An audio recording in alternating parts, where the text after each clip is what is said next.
Good afternoon to all of you. At the outset, on behalf of Infomerics Ratings, I'd like to welcome you all here this afternoon. This is an innovative exercise we started recently as part of our information dissemination exercise. As all of us are aware, these are difficult times, challenging times, times of great turbulence, also of great challenge. And in this kind of a constantly changing world, where change perhaps is the only constant, we all of us need to keep abreast of the changing global domestic dynamics. And towards this end, we have received a large number of requests from our clients to undertake some kind of a information dissemination exercise. We plan to start this series today, and at periodical intervals we will try to identify some important issues of macroeconomic concern. Also, at a later stage, perhaps we could do some kind of a disaggregated examination, a granular examination of some issues of considerable contextual significance. We do hope that the exercise which we begin today will stimulate debates and discussions on a variety of themes and also lead to proper policy prescriptive formulations and enable policy makers, planners, bankers, and even those in the helm of affairs to reshape the policy in a more effective and meaningful manner. What we propose to do here is to raise a variety of questions. At the outset, let me begin with a disclaimer. We do not have all the answers. Certainly, no one has. But then, we do believe, and for justifiable reasons, that questions must be asked. Searching questions must be asked. And it is by the process of asking these questions, important developments, important discoveries come about, whether it is the law of gravity in case of Isaac Newton, the falling of an apple from the tree, or the Archimedes principles. In any kind of a model building, in any kind of a theoretical formulation, some basic questions have to be addressed. These questions basically can be grouped into three broad categories: what, how, and why. As perhaps most of us would be aware, why is the most difficult question, and in case we are able to answer this question of why, then things can be looked at in a more scientific, in a more policy prescriptive implications. What we propose to do here is go beyond this realm of why and also attempt to answer what now, what remedial measures could be taken now, so that there is some kind of a discernible improvement across the development spectrum. The discussion today here is the first in the series, and since this is the first discussion, we thought we'll take an issue of considerable contemporary significance, but also which has great relevance at the macro level. So today we'll discuss here the emerging contours of Indian economy. As most of us should be aware, for the last 20 years, India and China had emerged as global growth drivers. But then, post-COVID-19, the growth process and pattern of Indian economy has evoked wide-ranging discussions. Sometimes there is a tendency to think that it is only recently that India has acquired its own place in the sun, so to speak. But then, if you place things in a proper historical and comparative perspective, we find that except for about 500 years, from 1500 to let us say 2000 odd, India was not a player, of an effective player to reckon with in the global space, but then it had prior to that, and now again gradually it is acquiring its own size and muscle. Even about a century ago, one of the most famous American thinkers, perhaps widely considered to be the father of American literature, Mark Twain, said, and I quote, "India is the cradle of the human race, the birthplace of human speech, the mother of history, the grandmother of legend, and the great grandmother of tradition. Our most valuable and most artistic materials in the history of man are treasured up in India only." Unquote. Now, what has happened in the last few months is that the rules of the game have completely changed. The world has been completely devastated, crippled by this COVID-19, sometimes also called the coronavirus. The severity of COVID-19 can be gauged to the fact that it has sometimes been compared with the global financial meltdown of October 2008 and even the Great Depression of 1929. But increasingly, the data and information which is coming in the public domain, including some important work carried out by various multilateral agencies, institutions like the International Monetary Fund, the IMF, World Bank, International Bank for Reconstruction and Development, UNCTAD, United Nations Conference on Trade and Development, unmistakably bring out that this is a time like perhaps no other, at least in this century. And then accordingly, our policy responses have to be tailored, have to be tweaked and modified to meet the emerging challenges. This medical cum economic emergency has caused massive dislocations in global production, supply chains, trade, tourism, production, domestic economies, and several segments and sectors of the domestic economy. Initially, the UNCTAD estimated a $1 trillion hit to the global economy.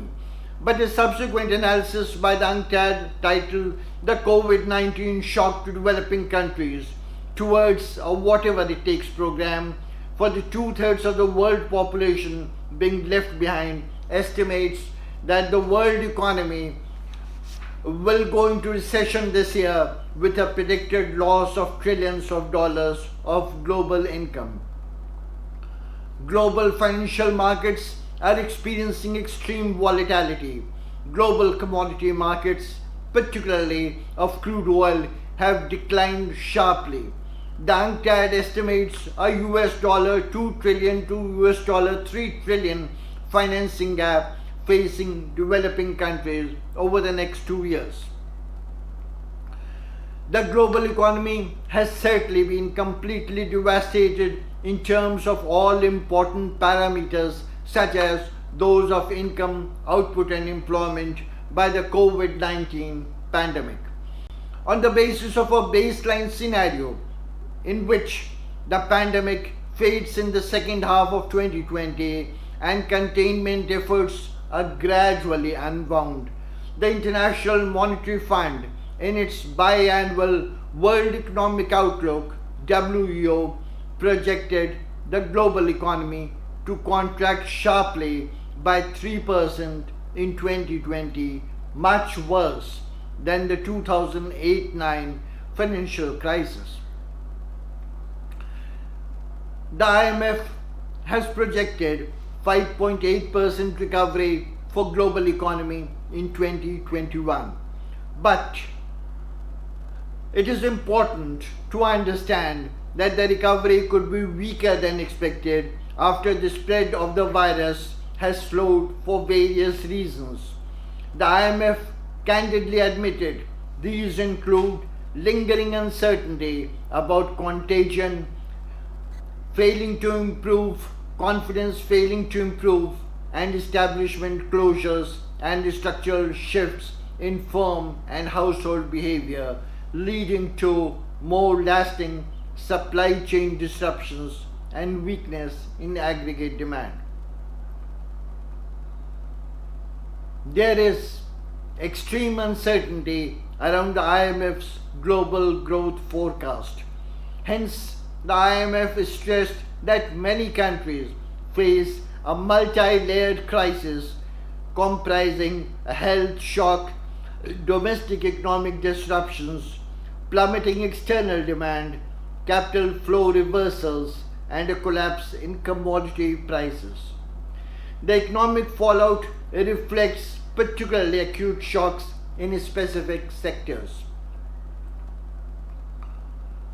Given the evolving circumstances, there is a compelling need to implement substantial, targeted fiscal, monetary, and financial market measures to support households and businesses. In view thereof, the IMF cogently argued, and I quote, fiscal measures will need to be scaled up if the stoppages to economic activity are persistent or the pickup in activity as restrictions are lifted is too weak. Broad-based fiscal stimulus can preempt a steeper decline in confidence, lift aggregate demand, and avert an even deeper downturn. But it would most likely be more effective once the outbreak fades and people are able to move about freely. Similarly, the World Bank's Global Economic Outlook, which came in the public domain very recently on June 8, 2020, examined the impact of COVID-19 on the global economy and stressed that the global economy may contract by 5.2%. This is similar to the time of recession during the Second World War, with the largest fraction of economies experiencing declines in per capita output since 1870. The World Bank predicted that the economic activity among advanced economies is expected to dip by 7% this year, while the emerging market and developing economies are estimated to dip by 2.5%. If we look at the Indian macroeconomic situation, we find that COVID-19 has impacted economic activity in India directly through lockdowns and through second round effects operating through global trade and growth. This global crisis was initially estimated by the UNCTAD to set back the Indian economy by US dollars 348 million because of the devastation to not just firms but also industries across the development spectrum, for example, airlines, road and rail transport, automobiles, hospitality, meat and poultry, films, music, sports, advertising, media, retailers, tourism, etc., and supply chain disruptions. But the present estimates of the damage to the Indian economy are far, far greater than what was initially estimated. To manage this kind of a stress, unprecedented stress, India's economic policy, as indeed the economic policy in most other countries, essentially focused on guaranteeing the functioning of essential sectors, providing resources for people hit by the crisis, and preventing excessive economic disruption. In this kind of a setting, it is widely believed that things do not look well for India. But perhaps we must have faith in the inner dynamism, resilience of India and Indians. There is certainly not all gloom and doom. I am reminded of an Urdu couplet which goes something like this: जब कश्ती साबितो सालिम थी, साहिल की तमन्ना किसको थी, अब ऐसी शिकस्ता कश्ती पर साहिल की तमन्ना कौन करे. For those of you who may not be fully familiar with the Urdu couplet, Urdu language, let me try to give you a rough English translation which could go something like this. When the boat was in a perfect condition, there was no urgency to reach the shore. Now, when the boat is in a ramshackle, in a dilapidated condition, how do we reach the shore? So certainly things are not so bad. And obviously this year, this particular financial year, things do not look all that well, and there is a real concern. If I may speak a little candidly, there is widespread consensus that the GDP growth is likely to be in the negative territory. Assessments vary. So, but then GDP could shrink by something in the region of 4 to 6% this year. And this would be first contraction in GDP in the last 41 years. So obviously things are not all that good this year. But this is only part of the story. I am reminded of a famous dialogue by a Hindi actor who says that in one of his famous films, "Picture abhi baki hai mere dost." So the other side of this important aspect is that we have green shoots emerging. If I were to see some data crunching, I find that maybe the worst is behind us and things are gradually improving. Let me present to you some data on the basis of a comprehensive exercise conducted by the Ministry of Finance, Government of India. They have isolated and identified about 14 important parameters in which the ministry tracks data on a constant, ongoing, real-time basis. And some of the findings which emerge from this data have considerable contextual significance. Let me try to take you through some of these important data points. Total digital retail financing transactions via NPCI platforms rose sharply from rupees 6.7 lakh crore in April to rupees 9.65 lakh crore in May. Consumption of petroleum products jumped 47% from 99.37 lakh tons in April to 146.46 lakh tons in May.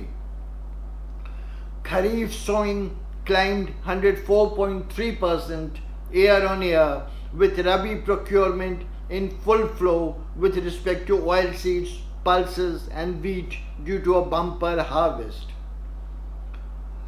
India became the world's second largest manufacturer of personal protective equipment, what is commonly known as PPE, whereas we were nowhere prior to the onset of this COVID-19 crisis.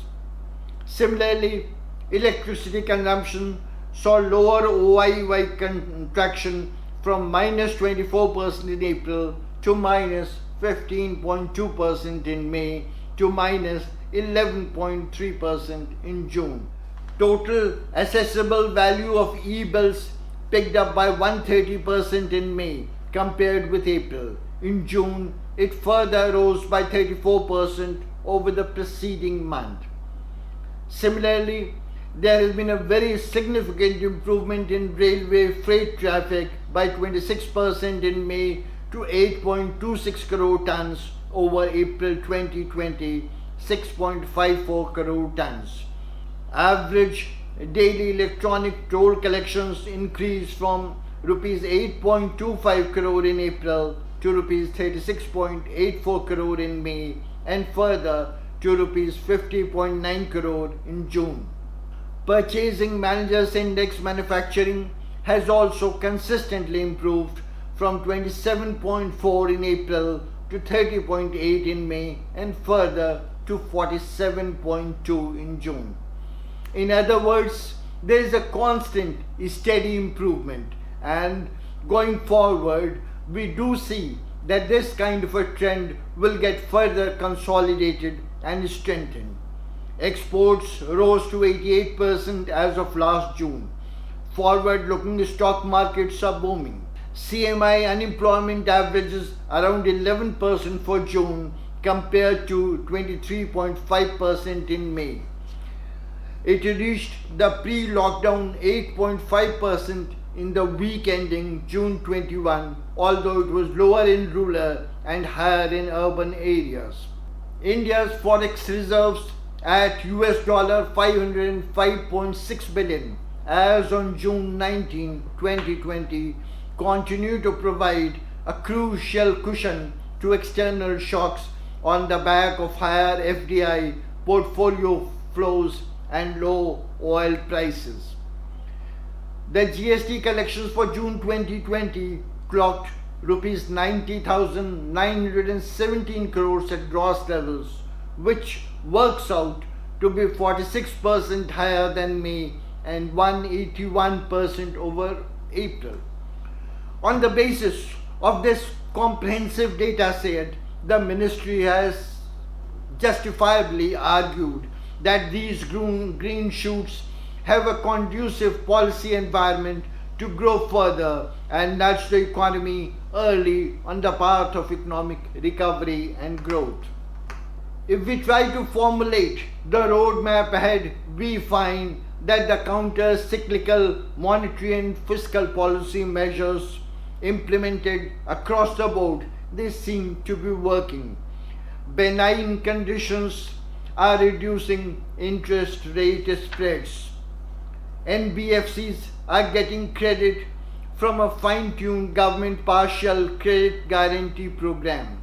I would also like to strike a discordant note here and draw your attention to the constraints of limited fiscal resources. In view of competing claims and limited fiscal room, there is a need for all-round caution. India cannot afford universal unconditional transfers, especially given the large population and potentially unlimited demands. Fiscal expansion has to be controlled, reversible, and we must avoid the overreaction as it happened in 2008 in the wake of the global financial meltdown. Reform-based stimulus, as in the mid-May 2020 package, helps fiscal sustainability and may even improve private spending to the extent that forward-looking behavior foresees lower future taxes and instability. It reassures rating agencies that have put India at the minimum investment grade. But growth is also important to reduce debt ratios. A sequential and calibrated growth path is the best path, since under the lockdown, supply fell more than demand. Initially, government measures focused on survival transfers, delaying compliances, food and medical expenditure. But under unlock, supply has recovered more than demand, and now this requires a sharper focus on demand revival. Where do we go from here? Given the kind of data set which is emerging, we find that there is a distinct possibility of GDP growth of around 9.5% nominal growth in GDP terms in the decade ahead. India is likely to reap the benefit of a demographic dividend. India is expected to add 110 million to its workforce by 2030, and 1/5 of the world's working age population will be Indian. We also have a mature technology sector, and India's IT industry is one of the biggest globally by revenue.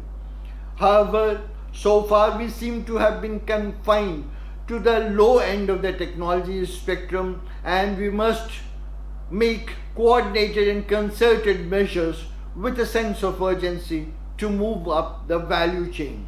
If we look at the asset class implication in case of equities, we find that equities could grow by about 10% on an average from 2021 to 2030, with financials and infrastructure is spearheading this kind of a diversified asset class.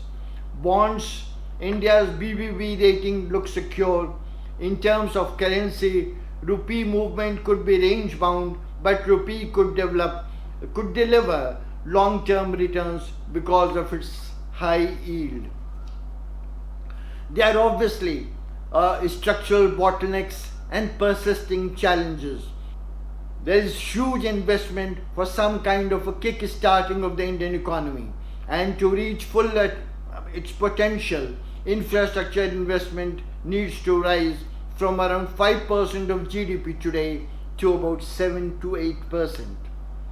We also have a small manufacturing sector. At 1.7%, India's export share compares unfavorably with China, which account for something like 13%. Several measures have been taken in this regard, measures such as Make in India, Stand Up India, more recently Atmanirbhar Bharat, also the Vocal for Local program.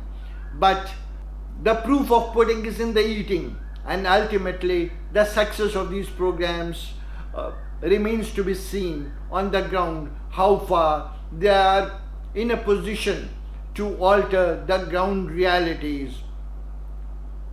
Reforms are also needed for investment, upskilling the labor force, and a robust manufacturing base.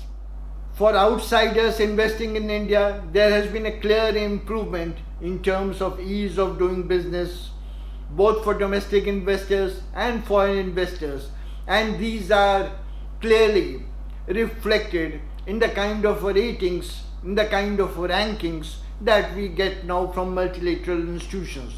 But certainly much more needs to be done.